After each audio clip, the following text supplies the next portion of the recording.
नमस्कार। नेपाल टेलिभिजन समाचारमा स्वागत छ। म छहरा दवाडी र म अनिता बिन्दु। सुरुमा प्रमुख समाचार।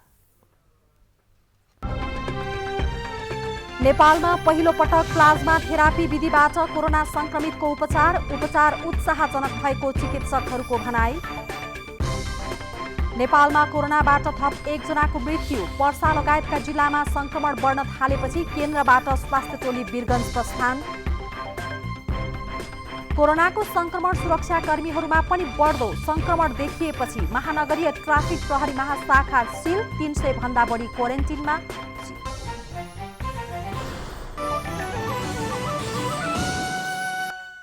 समाचार विस्तारमा। नेपालमा कोरोनाबाट थप 1 जनाको मृत्यु भएको छ। मृत्यु हुनेमा पर्साकी 68 वर्षीय महिला रहेको स्वास्थ्य तथा जनसङ्ख्या मन्त्रालयले जनाएको छ। यो सँगै मृत्यु हुनेको संख्या 57 जना पुगेको छ र आज मात्रै 246 नयाँ संक्रमित थपिएका छन् र ती नयाँ संक्रमित मध्ये राजधानी काठमाडौँमा 31 जना रहेका छन्। यसैबीच पर्सा लगायतका तराईका जिल्लाहरूमा कोरोना भाइरसको संक्रमण बढ्दै जान थालेपछि सरकारले उच्च स्तरीय स्वास्थ्य टोली त्यसतर्फ पठाएको छ। पछिल्लो समय कोरोना भाइरस संक्रमितको संख्या बढ्दै गएको पर्साको वीरगञ्जमा स्वास्थ्य उपचारमा आवश्यक समन्वय गरी कोरोना नियन्त्रणमा सहयोग पुर्याउन सरकारले केन्द्रबाट उच्चस्तरीय टोली पठाएको हो। स्वास्थ्य विभागका महानिर्देशक डाक्टर दिपेन्द्र रमण सिंहको नेतृत्वमा रहेको टोलीलाई वीरगञ्जका अतिरिक्त प्रदेश 2 का 12, धनुषा लगायतका जिल्लामा कोरोनाको उपचार एवं व्यवस्थापनको समन्वयको जिम्मा दिएको छ। कोभिड-19 प्रभावित वीरगञ्ज र जनकपुरमा आवश्यक समन्वय गर्न स्वास्थ्य सेवा विभागका महानिर्देशक डाक्टर श्री दिपेन्द्र रमण सिंहज्यूको नेतृत्वमा उच्च स्तरीय टिम वीरगञ्ज पुगी काम सुरु गरिसकेको छ र अन्य स्थानमा पनि उच्च स्तरीय टोली परिचालन गरिने तयारी भइरहेको छ। भारतसँग सिमाना जोडिएका तराईका ती जिल्लामा पछिल्लो 2 हप्तामा मात्र भाइरस संक्रमणका कारण 10 जना बढीको मृत्यु भइसकेको छ। पछिल्लो 24 घण्टामा कोभिड-19 का कारण मृत्यु पुष्टि भएकी महिला पनि वीरगञ्ज महानगरपालिका निवासी रहेको स्वास्थ्य तथा जनसङ्ख्या मन्त्रालयले जनाएको छ। मन्त्रालयका अनुसार देशभर 8000 बढीको नमुना परीक्षण गर्दा भाइरस संक्रमण पुष्टि भएका कुल 246 मध्ये 81 जना पर्सा र धनुषाका 35 जना रहेका छन्। त्यसैगरी काठमाडौँ उपत्यकामा कोरोना भाइरसका 31 जना नयाँ संक्रमित थपिएका छन्। आज जम्मा संक्रमित हुनेको संख्या 246 छ र आज दुःखद निधन पनि छ। पर्सा जिल्ला वीरगञ्ज महानगरपालिका 16 नम्बा बस्ने वर्ष 68 की एक महिलाको 2077 श्रावण 17 गते दुःखद निधन भएको छ।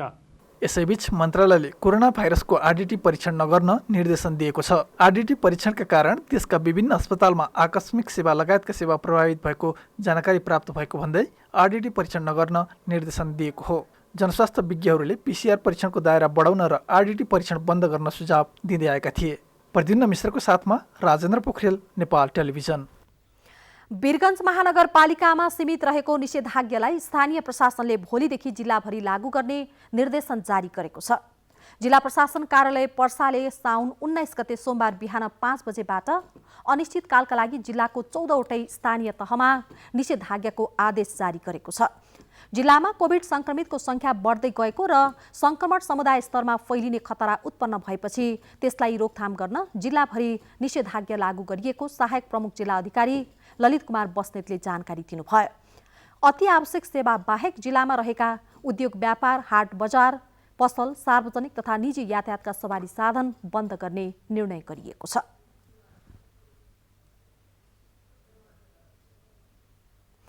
बन्दाबन्दी खोलिएपछि केही जिल्लामा कोरोना भाइरसका संक्रमितहरू बढेका छन्। कतिपय जिल्लामा संक्रमण नियन्त्रण गर्न भन्दै पुनः निषेधाज्ञा जारी गरिएको छ। बाँकेमा पनि संक्रमित बढ्दै गएपछि निषेधाज्ञा जारी गरिएको छ। बाँकेमा कोरोना संक्रमण नियन्त्रणका लागि भइरहेको प्रयासका बारेमा तयार पारिएको प्याकेज कोरोना केयर अबको प्रस्तुतिमा।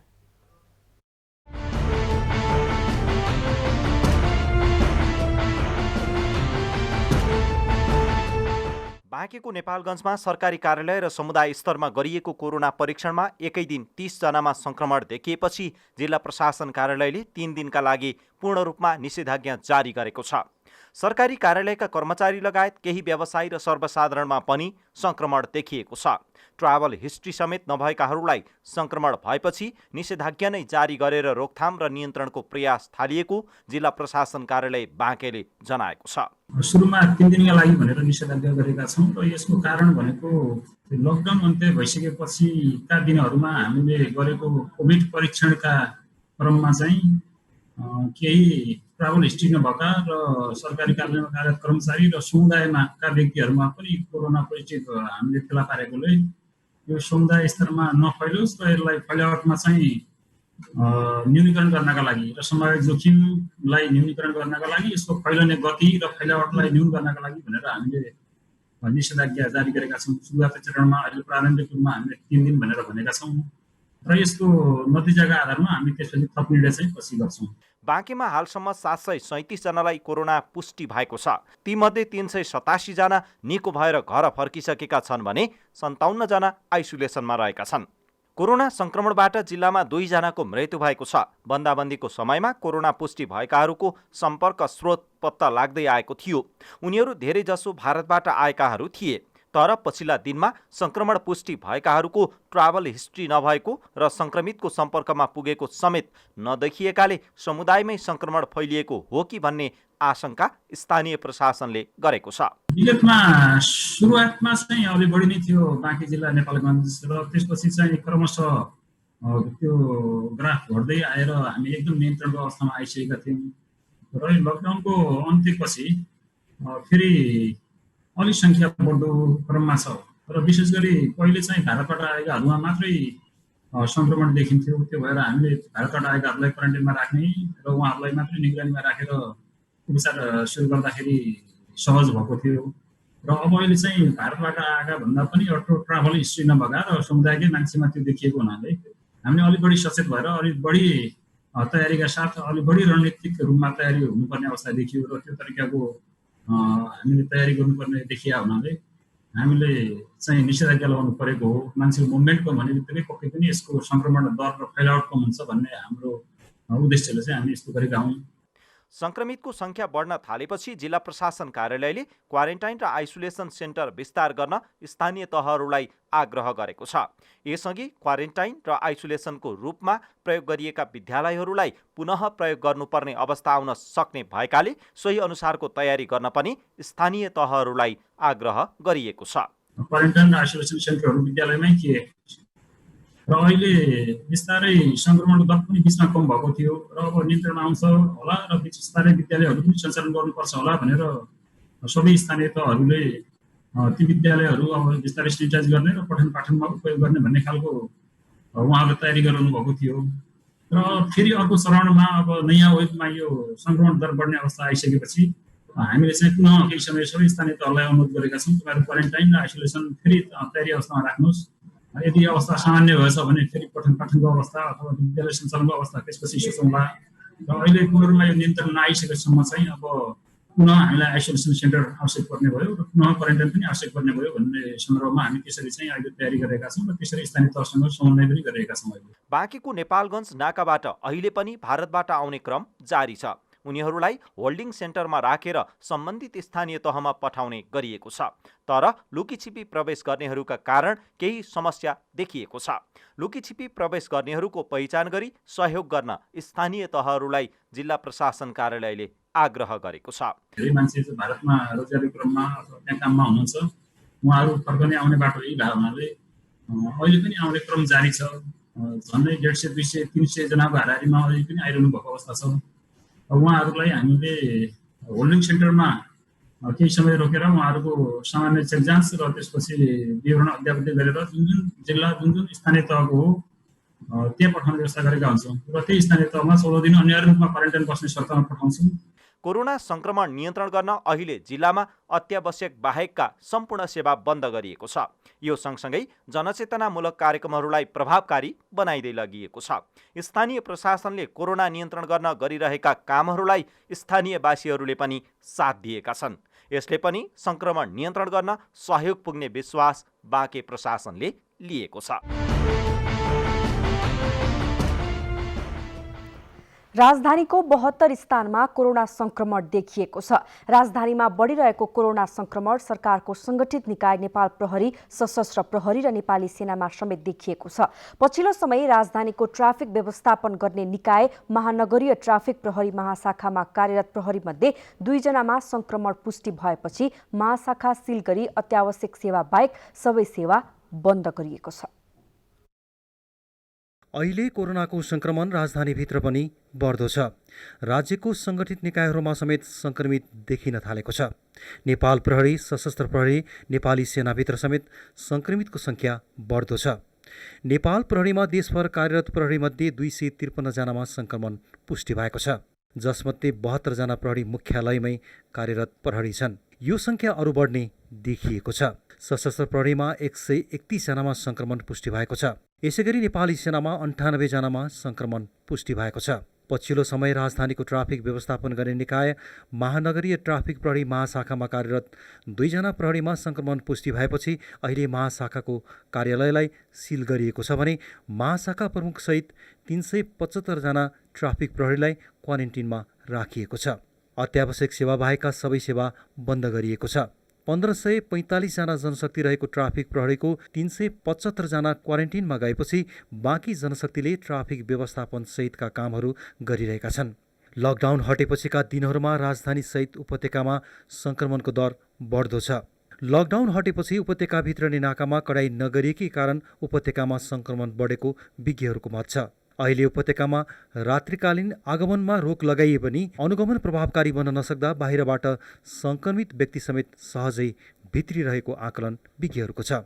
यसरी भित्रनेहरूको परीक्षण अनिवार्य नहुनु पनि राजधानीमा संक्रमण बढ्नुमा मुख्य कारण भएको विज्ञहरू बताउँछन्। काठमाडौँको परिस्थिति हेरेर अहिले कस्तो छ भने जस्तो प्रहरीमा, ट्राफिक प्रहरीमा, सेनामा डाक्टर, नर्स, स्वास्थ्य कर्मीहरू, केही सञ्चारकर्मीहरू, ब्याङ्कमा काम गर्नेहरूदेखि लिएर विभिन्न पेसामा संलग्न व्यापारीहरू सबै किसिमको चाहिँ पेसामा छोइएको छ संक्रमण। त्यस्तै अर्को कुरा भन्ने हो भने जस्तो काठमाडौँको करिब 71-72 ठाउँमा संक्रमितहरू अहिलेसम्म देखिएका छन्। यसको अर्थ के हुन्छ भने काठमाडौँमा एक्कासी चाहिँ जोखिम बढाउन सक्ने स्थिति छ। पछिल्लो समय सीमा नाका हुँदै भारतबाट भित्र नै स्वदेशी तथा विदेशी नागरिकहरूको संख्या पनि बढ्दो छ। विशेष गरी नेपालभित्र नै भारतीय मजदुरमध्ये अधिकांशको गन्तव्य राजधानी हुने भएकोले पनि पछिल्लो समय राजधानी उच्च जोखिममा देखिएको हो। राजधानी भित्रिएका भारतीय मजदुरहरूको निगरानी गरी उनीहरूमा अनिवार्य परीक्षणको व्यवस्था गरिए संक्रमण न्यूनीकरणमा सहयोग पुग्ने मत विज्ञहरूको छ। साथै यसैबीच राजधानी भित्रिएका र गार्मेन्ट्स, निर्माण कम्पनी जस्ता समूहमा काम गर्ने मजदुरलाई परीक्षण अनिवार्य गराउने हो भने पनि संक्रमण नियन्त्रणमा महत्त्वपूर्ण सहयोग पुग्ने विज्ञहरू बताउँछन्। राजधानीको विभिन्न स्थानहरूमा कोरोना संक्रमण देखिएको छ र यो फैलँदो क्रममा रहेको छ। यसका साथै संक्रमण फैलाउन सक्ने सम्भावना रहेको व्यक्ति र क्रियाकलाप देखिएमा सम्बन्धित निकायलाई जानकारी गराएर प्रकोप नियन्त्रण र न्यूनीकरणमा सचेत नागरिकको भूमिका पनि निर्वाह गर्न सक्नुहुनेछ। क्यामेरा पर्सन रसिला श्रेष्ठ र बद्रिकाजी गुरुङ, नेपाल टेलिभिजन समाचार, काठमाडौँ।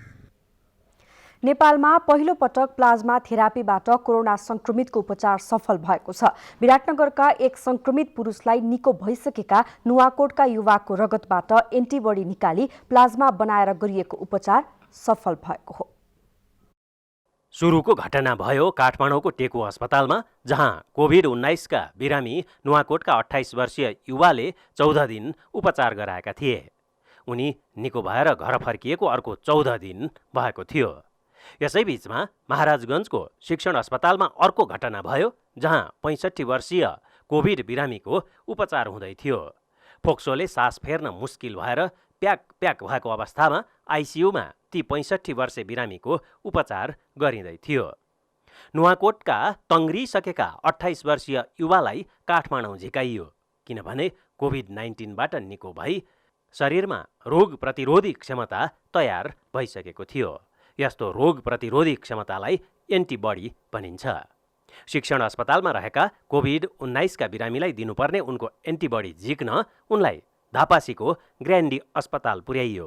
कारण थियो त्यस कामका लागि आवश्यक ट्रान्सफ्युजन स्पेशलिस्ट डाक्टर शिक्षण अस्पतालमा नहुनु। ग्रान्डीमा उनको रगत निकालियो र रगतको कोशिकाको भाग हटाएर पानी भाग छुट्याइयो। त्यही रगतको जलांश नै प्लाज्मा भन्ने गरिएको नेपालका एकमात्र ट्रान्सफ्युजन स्पेशलिस्ट डाक्टर विपिन नेपालको भनाइ छ। कोभिड निको भइसकेको पेसेन्टको 14 दिनपछि सिम्पटम्स भएको 14 दिनपछि पेसेन्ट डोनरलाई बोलायो। त्यो पेसेन्ट त डोनर भइसक्यो, डोनरलाई बोलायो र ल्याबमा रगत उसको निकाल्यो र त्यसलाई ल्याबमा प्रोसेस गरेर तीन चोटि सेन्ट्रिफ्युज गरेर 2 चोटिदेखि 3 चोटि सेन्ट्रिफ्युज गरेर त्यसलाई प्लाज्मा छुट्यायो र त्यसलाई 2 देखि 4 घण्टाभित्र फ्रिजमा राखेर बरफ बनाएर जमाएर त्यसलाई क्वालिटी त्यसको मेन्टेन गरेर चेक गरेर ट्रान्सफ्युज गरियो। एन्टिबडीबाट प्लाज्मा बनाएर उपचार गराउने अनुसन्धानको नेतृत्व नेपाल स्वास्थ्य अनुसन्धान परिषदले गरिरहेको छ। प्लाज्मा थेरापीको सफलता दर विदेशमा औसतमा 54% रहेको परिषदका परामर्शदाता डाक्टर जनक कोइरालाले बताउनुभयो। एन्टिबडी प्रयोग गरिएको पहिलो उपचार नै सफल भएकोले भविष्य उत्साहजनक हुन सक्ने डाक्टर कोइरालाको विश्वास छ। पहिला निको भएर गइसकेको बिरामीहरूको प्लाज्मा निकालेर उपचार गर्यो भने त्यस्तो बिरामीहरूको चाहिँ इम्प्रुभमेन्ट हुन्छ भन्ने हिसाबले जुन रिसर्च भइरहेछ त्यसै अन्तर्गतमा उहाँलाई कोभिड प्लाज्मा दियो। त्यो प्लाज्मा दिएपछि उहाँको चाहिँ धेरै नै high oxygen 60 litre per minute oxygen पाइरहेको मान्छेलाई 24 घण्टामै उहाँको चाहिँ अक्सिजन रिक्वायरमेन्ट घटेर 2-3 लिटर मात्रै हुन गयो। परिषदका कार्यकारी प्रमुख डाक्टर प्रदीप गेवालीले सरकारी र निजी गरी विभिन्न ठाउँका 12वटा अस्पताललाई एन्टिबडी सङ्कलन गर्ने अस्पताल तोकिएको बताउनुभयो। ती अस्पतालमा पुगेर रक्तदान गरी कोभिड-19 को उपचारमा योगदान गर्न डाक्टर गेवालीले कोभिड निको भइसकेका व्यक्तिहरूलाई आह्वान गर्नुभएको छ। एनएचआरसीले चाहिँ लिड गरेको रिसर्चमा ब्लड डोनेसन गर्न चाहने, पुण्यदान गर्न चाहने चाहिँ जो कोरोनाबाट निको भएर जानुभएको छ, घर जानुभएको छ होइन, उहाँहरूको चाहिँ सक्रियतामा उहाँले दिँदाखेरि र सिरियस बिरामीले पाउने र एउटा एक किसिमको जीवनदान दिएर जीवन बचाउने एक किसिमको पद्धतिमा यहाँहरूले सहयोग गर्नुहुनेछ भन्ने खालको एनएचआरसी अपेक्षा गर्दछ। विभिन्न अस्पताल र प्रयोगशालाहरूको सहकार्यमा प्लाज्मा पद्धतिबारे अनुसन्धान जारी रहेको परिषदले जनाएको छ। क्यामेराम्यान कुमार शर्मा र Rajendra Raj Timilsina, Nepal Television, Kathmandu. Nepal Communist Party नेकपाका अध्यक्षद्वय केपी शर्मा ओली र पुष्पकमल दाहाल प्रचण्डबीच पार्टीभित्रको आन्तरिक विवाद समाधान गर्ने विषयमा आज विचार विमर्श भएको छ।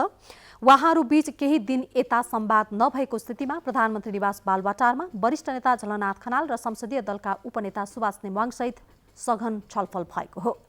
स्थायी कमिटीको बैठक पटक पटक स्थगन भएको र नियमित कार्यसूचीमा छलफल हुन नसकेका कारण पार्टीमा विवाद बढेको छ। स्थायी कमिटीमा नियमित कार्यसूचीका अतिरिक्त शक्ति बाँडफाँड र सरकार पार्टी बीचको समन्वयबारे विवाद बढेको छ। भेटमा सहभागी नेता नेमुवाङका अनुसार संवादहीनता फुकेर अध्यक्षद्वय बीच ससानादेखि हाल सतहमा आएका सबै विषयमा छलफल भएको उहाँले जानकारी दिनुभयो। कोरोना संक्रमणको जोखिमका कारण नयाँ शैक्षिक सत्र सुरु भएको 4 महिना हुन लाग्दा पनि विश्वविद्यालयमा पढाइ हुने वातावरण नबनेपछि दाङको एउटा पालिकाले शिक्षकलाई समुदायमै खटाएर दैनिक 3 घण्टा पढाउने व्यवस्था गरेको छ। विद्यार्थीको अभिलेखीकरण, पुस्तक पाए नपाएको अनुगमन लगायतका काम पनि शिक्षकहरूले समुदायमा नै गएर गर्न थालेका छन्। दाङको राप्ती गाउँपालिकाले समुदाय स्तरमै शिक्षक परिचालन गरी विद्यालय स्तरको पढाइ सञ्चालन गरेको छ। सङ्घीय सरकारले भनेअनुसार वैकल्पिक विधिबाट शिक्षण गर्दा प्रभावकारी नभएको पाइएपछि गाउँपालिकाले समुदायमै पुगेर सानो सानो समूह बनाई स्वास्थ्य सुरक्षा अपनाएर कक्षा सञ्चालन गर्ने निर्णय गरेको राप्ती गाउँपालिकाले जनाएको छ। सामुदायिक र संस्थागत दुवै विद्यालयका शिक्षकहरूलाई समुदायमा नै परिचालन गरी प्रारम्भिक रूपमा कक्षा सञ्चालन गरिएको राप्ती गाउँपालिकाका प्रवक्ता विद्याशरण चौधरीले बताउनुभयो। सबै टोलमा गएर विद्यार्थीहरू के कति छन् तिनीहरूलाई सामान्य रूपमा चाहिँ होमवर्कदेखि लिएर चाहिँ कक्षा सञ्चालन गर्ने यसरी चाहिँ निर्णय गरेर चाहिँ अहिले चाहिँ हामीले यसरी सामुदायिक शिक्षा चाहिँ सञ्चालन गरिरहेका छौँ। गाउँपालिकाका 9वटै वडाका 188 टोलमा 300 शिक्षक परिचालन गरी 15,000 विद्यार्थीहरूलाई शिक्षा दिन सुरु गरिएको गाउँपालिकाले बताएको छ। प्रत्येक दिन 3 जना शिक्षकले 3 घण्टा पढाउने गरेका छन्। अधिकांश कक्षा समुदायमा रहेका सामुदायिक भवनमा चलेका छन्। नजिक सामुदायिक भवन नभएका स्थानमा भने शिक्षकले आफ्नै घरमा राखेर पनि पढाइरहेका छन्।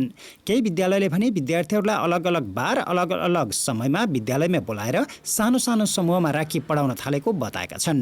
विद्यालयमा बालबालिका पुग्ने वातावरण नहुँदासम्म यो प्रक्रिया निरन्तर रूपमा चल्ने राप्ती गाउँपालिकाका अध्यक्ष नुमानन्द सुवेदीले बताउनुभयो। यो पालिकामा 29वटा सामुदायिक, 15वटा संस्थागत र 3वटा धार्मिक विद्यालय रहेका छन्। सन्तोष सुवेदी, नेपाल टेलिभिजन, प्रदेश नम्बर 5, दाङ। तत्कालीन राजा पृथ्वीनारायण शाहका पालामा नेपाल एकीकरणको काममा विशेष भूमिका निर्वाह गरेका विसे नगरजीको सम्मानमा आज गोरखामा नगरजीको शालिग अनावरण दिवस मनाइएको छ। गोरखा नगरपालिका 6 गितार डाँडा स्थित नगरजीको शालिग राखिएको स्थानमा परियार समाज केन्द्रीय समिति काठमाडौँले कार्यक्रमको आयोजना गरेको हो। कार्यक्रममा वक्ताहरूले नेपाल एकीकरणमा विसे नगरजीको योगदानको बारेमा चर्चा गरेका थिए। विक्रम सम्वत 1775 सालमा गोरखामा जन्मेका विसे नगरजी आर्थिक जोहो गराउन राजा पृथ्वी नारायण शाहलाई सल्लाह दिने व्यक्ति थिए। राज्य एकीकरणका लागि हतियार किन्न पैसाको जोहो कसरी गर्ने भनेर उनीसँग सल्लाह माग्दा नगरजीले जिल्लाभरका बासिन्दा प्रत्येकबाट 1-1 रुपैयाँ उठाउन सल्लाह दिएपछि सोही अनुसार पैसा संकलन गरी हतियार किनेर नेपाल एकीकरणको क्रममा प्रयोग गरिएको थियो। श्रावण शुक्ल पूर्णिमा अर्थात् जनै पूर्णिमालाई तागाधारीहरूले विशेष किसिमले मनाउने गरेका छन्। हिन्दू समाजमा पुरुषहरूले विशेष मन्त्रोच्चारण सहित तयार पारिएको जनै धारण गर्ने गर्दछन्, तर हिन्दू धर्मले अनिवार्य मानेको अधिकांश जनै भने तेस्रो मुलुकबाट आयात हुने गरेको छ। नेपालको परम्परा अनुसार आफैले जनै बनाउने एउटा तरिका यो पनि हो। संघीय राजधानी काठमाडौँमै अहिले पनि कतिपयले आफूलाई आवश्यक जनै यसरी बनाउने गर्छन्। आफैले छानेको वा तयार पारेको कपासको वा सिमलको भुवाको धागोबाट जनै बनाएर वैदिक यज्ञबाट मन्त्रण गरेर रक्षा सूत्रसँगै यज्ञोपवीत बनाउने गरिन्छ। यसरी आफै जनै निर्माण गर्नेहरू घटेका छन् भने जनै धारण गर्नेहरूको संख्या बढेको जनैको बिक्री बढेबाट पुष्टि भएको छ। पछिल्लो दशकमा जनै लगाउनेहरूको संख्या बढ्नुको एकिन कारण पत्ता त लागेको छैन, तर पहिचानको राजनीतिको असर स्वरूप पनि विदेशबाटै आयात गर्नुपर्ने गरी जनैको प्रयोग बढेको अनुमान गरिन्छ। आदिकालमा महिलाले पनि यज्ञोपवीत धारण गरेका भए पनि हाल त्यस्तो चलन छैन।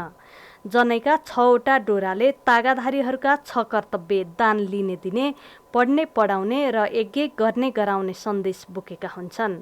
सन्देश बुझे पनि नबुझे पनि जनै लगाउनेले मात्र नभई पूजापाठ र पितृभक्ति बढ्नाले त्यस्ता अनुष्ठान बढेका र अनुष्ठानहरूमा पनि प्रशस्त जनै आवश्यक पर्ने गरेको धर्मशास्त्रीहरूले बताएका छन्।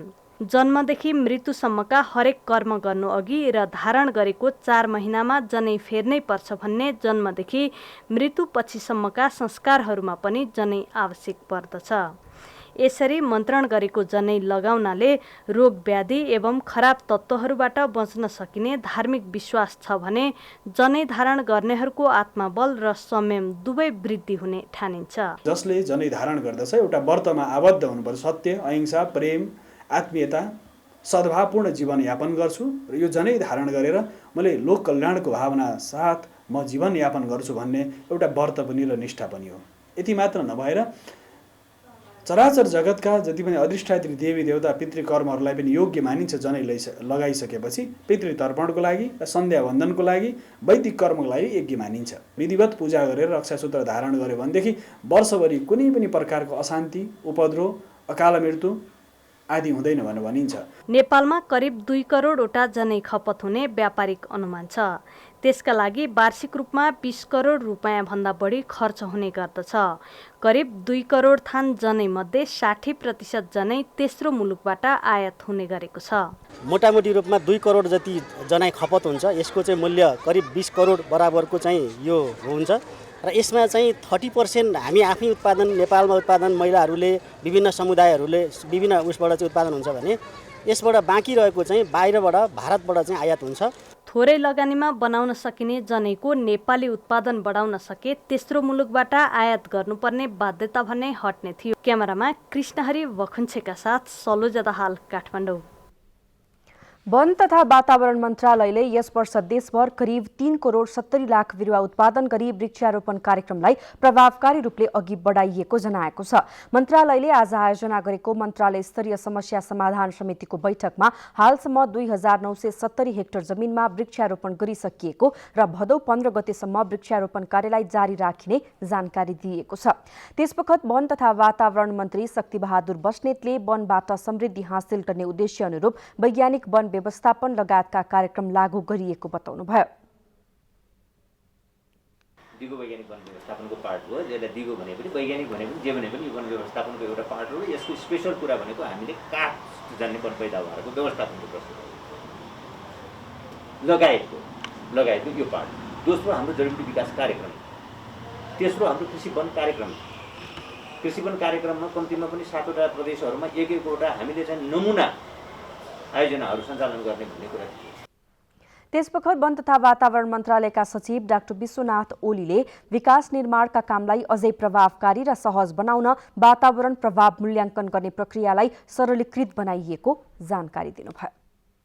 वातावरणीय प्रतिवेदन स्वीकृति गर्ने अवधिलाई हामीले घटाएका छौँ, प्रक्रियालाई सरलीकृत गरेका छौँ।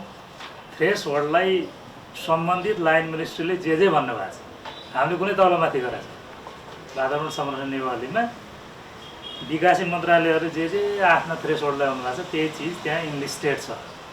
त्यो हिसाबले अब यो समस्या नआउनु पर्ने हो। कञ्चनपुरको चौधर नदीमा तटबन्ध निर्माण भएपछि नदी किनाराका बासिन्दाहरूलाई जोखिम न्यूनीकरण भएको छ। सुदूरपश्चिम प्रदेश सरकारको भौतिक पूर्वाधार विकास मन्त्रालय अन्तर्गत रहेको जलस्रोत तथा सिँचाइ विकास डिभिजन कार्यालय महेन्द्रनगर कञ्चनपुरले 6 करोड 30 लाख रुपैयाँको लागतमा तटबन्ध निर्माण गरेको हो। कञ्चनपुर जिल्लामा रहेको चौधर नदीको जोखिम क्षेत्रहरूमा तटबन्ध निर्माण भएपछि यस वर्ष नदी किनाराका कृषकहरूको खरखेत जोगिएको छ। कटान रोकिएपछि कृषकहरूले वर्षातमा छोड्ने गरेको 100औं विकास क्षेत्रफलमा धान बालीसँगै तरकारी खेती पनि सुरु गरेका छन्। सुदूरपश्चिम प्रदेश सरकारको भौतिक पूर्वाधार विकास मन्त्रालय अन्तर्गत रहेको जलस्रोत तथा सिँचाइ विकास डिभिजन कार्यालय महेन्द्रनगर कञ्चनपुरले 6 करोड 30 लाखको लागतमा चौधरमा तटबन्ध निर्माण गरेको हो। भौतिक पूर्वाधार विकास मन्त्री पठान सिंह बोहराले तटबन्ध निर्माणको अनुगमन गर्नुभएको छ।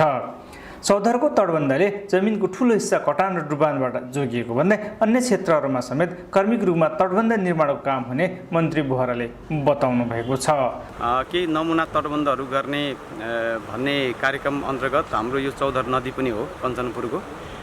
यसमा चाहिँ अब हामीले यो अहिले भर्खर यो गत वर्ष यो सम्पन्न गरेका छौँ र यसले अब निकै जग्गाको चाहिँ उकास पनि गरेको छ, जग्गा उकास भएको छ। सुदूरपश्चिम प्रदेश सभा सदस्य लालबहादुर खड्काले चौधर नदीको जोखिमपूर्ण 8 ठाउँहरूमा तटबन्ध बनेको भन्दै जोखिम घटेपछि जनताहरू ढुक्कसँग बस्न पाएको बताउनु भएको छ। 8 स्थानमा हामीले तटबन्ध गरेका छौँ यसको वर्ष। यसले साँच्चीकै यो मान्छेहरू जुन खालको वर्षातमा आतङ्कित हुन्थे, असुरक्षित महसुस गर्थे, अहिले सुरक्षित भएर बसेका छन्। जलस्रोत तथा सिँचाइ विकास डिभिजन कार्यालय महेन्द्रनगरका निमित्त कार्यालय प्रमुख महादेव विष्टले विगतमा हुने कमजोर कामहरूबाट सिकेर आफूहरूले प्रभावकारी हुने गरी तटबन्ध निर्माणको काम गरेको बताउनु भएको छ। 10 लाखको 15 लाखको काम गर्यो। वर्षातमा अथवा वर्षातपछि चाहिँ त्यो कार्यक्रम सम्पन्न भएको कार्यक्रम हेर्न आउँदाखेरि चाहिँ त्यो खोलाले बगाइसकेको अवस्था हुने देखिन्थ्यो।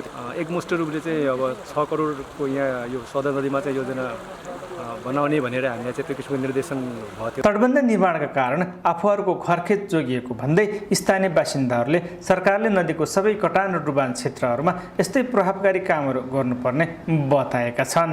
नदी कटानको जो चाहिँ प्रदेश सरकारले यो चाहिँ जो जाली तटबन्ध गरेको छ यसले अलिकति राम्रै छ। पहिलेको भन्दा अहिले केही सुधार आएको छ। अब आगामी दिनहरूमा पनि यस्तै सेफ्टीहरू बन्दै गयो भने भावी पुस्ताको लागि भन्दा पनि अब दीर्घकालीनको लागि राम्रो छ। वर्षाका कारण कटान र डुबान भइरहेको भए पनि चौधरमा भने यस वर्ष कटान र डुबान भएन। खेतबारीमा किसानहरूले अन्न फलाएका छन् भने बन्दोबस्तीका समान घर सार्नुपर्ने बाध्यताको पनि अन्त्य भएको छ। रामसिंह ठौना, नेपाल टेलिभिजन, सुदूरपश्चिम प्रदेश, कञ्चनपुर। एनटिभी इटरीबाट साङ्केतिक भाषामा पनि प्रसारण हुँदै आएको 7 बजेको समाचारमा साङ्केतिक प्रस्तुतिलाई निरन्तरता दिन सम्झौता गरिएको छ। नेपाल टेलिभिजनको 5औं च्यानल एनटिभी इटहरीबाट चालु आर्थिक वर्षका लागि पनि सांकेतिक भाषामा समाचार प्रसारण गर्न प्रदेश 1 को सामाजिक विकास मन्त्रालयले सहयोग गरेको छ। सामाजिक विकास मन्त्रालयको सामाजिक विकास महाशाखा प्रमुख दुर्गा भण्डारी बराल र एनटिभी इटहरीका प्रमुख डाक्टर टङ्क उप्रेतीले आज सम्झौतामा हस्ताक्षर गर्नुभयो। सांकेतिक भाषामा समाचार प्रसारण भएपछि बहिरा अपाङ्गता भएका व्यक्तिहरूलाई देश विदेशका समाचार बुझ्न र जान्न सहयोग पुगेकोले यसलाई निरन्तरता दिने सम्झौता गरिएको सामाजिक विकास महाशाखाकी प्रमुख दुर्गा भण्डारी बरालले बताउनुभयो। सम्झौता गरेर यो बेलुकी 7 बजेको समाचारमा सांकेतिक भाषामा समेत समाचार प्रसारण गर्ने गरी सम्झौता गरी निरन्तरता दिनका लागि आज चाहिँ हामीले सुरुवात गरेका छौँ। यो चालु आर्थिक वर्षभरि एनटिभी इटहरीका प्रमुख डाक्टर टङ्क उप्रेतीले सांकेतिक भाषामा समाचार प्रसारण गर्दा सामाजिक समावेशीकरणमा सहयोग पुगेको बताउनु भयो। आउने भएको छ र यसमा संविधानले सुनिश्चित गरेको सूचनाको हक र सबै वर्गका दर्शकहरूलाई सूचना सही रूपमा पुर्याउन मद्दत पुग्छ भनेर हामीले विश्वास लिएको छौँ। गत जेठ 1 गतेदेखि एनटिभी इटहरीको साँझ 7 बजेको समाचारलाई दोभाषे मार्फत सांकेतिक भाषामा पनि प्रस्तुत गर्न सुरु गरिएको थियो। कर्णाली प्रदेशको रलिङ गुम्बामा ढुङ्गा मूर्तिहरू थप गरिएको छ। कर्णाली प्रदेश सरकारबाट बजेट प्राप्त भएपछि ढुङ्गामा कुँदिएका बुट्टेदार मूर्तिहरू थप गरेर गुम्बाको रूप नै फेरिएको छ।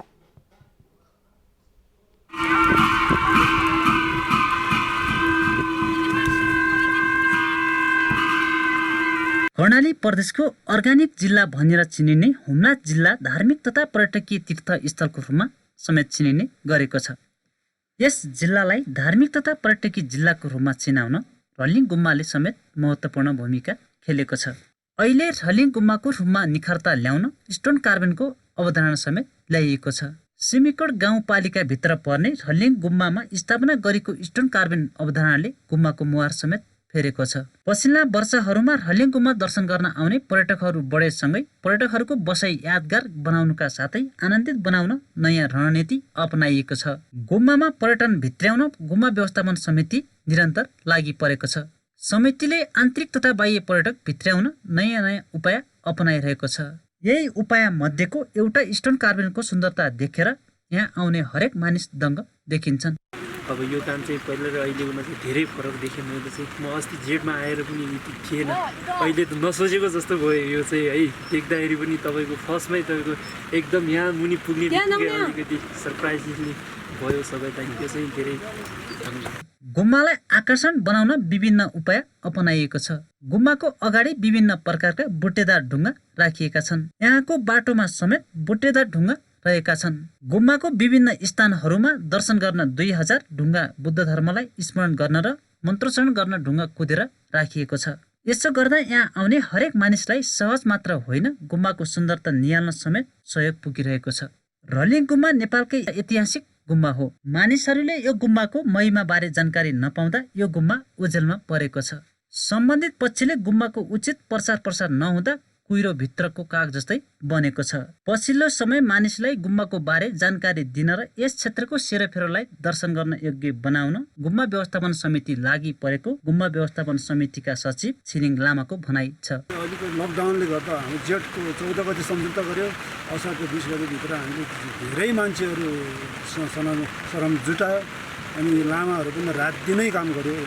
त्यसले गर्दा करिब अब यो साउनसम्म यो समयमा काम ढिलो भयो भने अनि यो सालतमामभन्दा पछाडि काम गऱ्यो भने आरोप आउँछ भनेर हामीले रात दिनै काम गरेको यस्तो राज्यले पनि केही हेर्न पाओस्, हाम्रो आम जनताले पनि विश्वास होस् भनेर यो कामहरू गरेको। रलिङ गुम्बामा स्थापना गरिएको स्टोन कार्बनले यो स्थानलाई अझै दर्शनीय बनाए पनि यहाँ प्रतिस्थापित गरिएका सम्पदाहरू सबैले उचित संरक्षण व्यवस्थापन गराउनु सबैको दायित्वभित्र पर्दछ। कर्णाली प्रदेशको प्रसिद्ध तीर्थस्थल महाबु धाममा पुग्ने धार्मिक तीर्थयात्रीहरूले यात्रा सुरु गरेका छन्। यातायातका साधन मार्फत महाबु जाने तीर्थयात्रीहरूलाई कोरोनाका कारण यो वर्ष रोक लगाएपछि तीर्थयात्री घटेका छन्। पैदल यात्रा गरेर महाबु पुग्ने तीर्थालुहरू 15 गतेदेखि नै तीर्थस्थलतर्फ लागेका छन्। 4200 मिटर अग्लो स्थानमा रहेको शिवको दर्शन गर्न दैलेख, सुर्खेत, कालीकोट, नेपालगञ्ज, काठमाडौँ र भारतबाट समेत मानिसहरू पुग्ने गर्दछन्। दैलेख र कालीकोटको सिमानामा पर्ने महाबु धाममा हरेक वर्ष हजारौं तीर्थयात्रीहरू पूजापाठका लागि पुग्ने गर्दछन्। जनै पूर्णिमाको अवसरमा महाबु धाममा विशेष पूजा हुने गरेको छ। अब आर्थिक समाचार।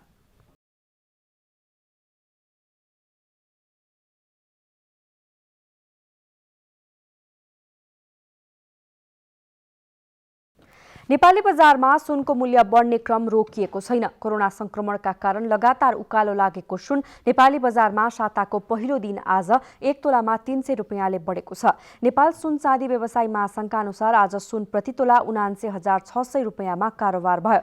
गएको साताको अन्तिम दिन शुक्रबार प्रति तोला सुन 79,300 मा कारोबार भएको थियो। सुनको भाव वृद्धिको पछिल्लो अवस्था हेर्दा प्रति तोला सुन 1 लाख रुपैयाँ कट्ने सम्भावना रहेको व्यवसायीहरू बताउँछन्। यस्तै नेपाली बजारमा आज चाँदीको मूल्य पनि बढेको छ। चाँदी प्रति तोलामा 30 रुपैयाँ बढेर तोलाको 1230 रुपैयाँ पुगेको नेपाल सुन चाँदी व्यवसायी महासंघले जनाएको छ। धितोपत्र बजारमा शेयर कारोबार मापक नेप्से परिसूचक आज करिब 43 अङ्कले घटेको छ। नेपाल स्टक एक्सचेन्जका अनुसार नेप्से 42.78 अङ्कले घटेर 1396.78 मा पुगेको छ। यस्तै सेन्सिटिभ परिसूचक 8.19 ले घटेर 292.77 मा पुगेको छ। आज 189 कम्पनीको 46,61,608 किता शेयर 1 अर्ब 84 करोड रुपैयाँ मूल्यमा खरिद बिक्री भएको छ। आज कारोबार भएका सबै उपसमूहको शेयर ओह्रालो लागेको छ। कारोबारका आधारमा आज पनि कम्पनी शीर्ष स्थानमा रहेको नेपाल स्टक एक्सचेन्जले जनाएको छ।